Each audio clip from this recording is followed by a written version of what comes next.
Director of public health family welfare commission కు వినతి పత్రం అందజేత మరిగూడ మండల కేంద్రంలో 2 వైద్య కేంద్రాలు ఒకే ఆవరణలో ఉండటం చట్ట విరుద్ధమని భావించి ప్రాథమిక ఆరోగ్య కేంద్రాన్ని మండల పరిధిలోని శివన్నగూడ గ్రామ పరిసర ప్రాంతాల్లో నివసించే పేద ప్రజలు మండల కేంద్రానికి రాలేక ప్రైవేట్ ఆసుపత్రుల్లో డబ్బులు వైద్యానికి ఖర్చు చేసి తీవ్రంగా నష్టపోతున్నారు. ఈ విషయాన్ని దృష్టిలో ఉంచుకొని శివన్నగూడ గ్రామంలో ప్రాథమిక ఆరోగ్య కేంద్రాన్ని ఏర్పాటు చేస్తే వేలాది మంది బీసీ, ఎస్సీ, ఎస్టీ, మైనార్టీ,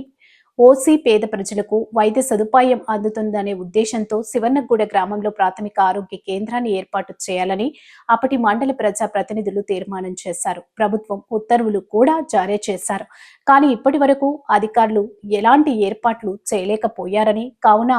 దయచేసి అట్టి గ్రామాల ప్రజల శ్రేయస్సును దృష్టిలో ఉంచుకొని వెంటనే ప్రాథమిక ఆరోగ్య కేంద్రాన్ని శివన్నగూడ గ్రామంలో ఏర్పాటు చేసి తగిన వస్తువులు కల్పించాలని కోరుతూ శుక్రవారం director of public health family welfare commission ను కోరుతూ శుక్రవారం హైదరాబాద్ లోని వారి కార్యాలయంలో మరిగూడ మాజీ ఎంపీపీ బీఆర్ఎస్ రాష్ట్ర నాయకులు అనంతరాజు గౌడ్ కలిసి వినతి పత్రాన్ని అందజేశారు.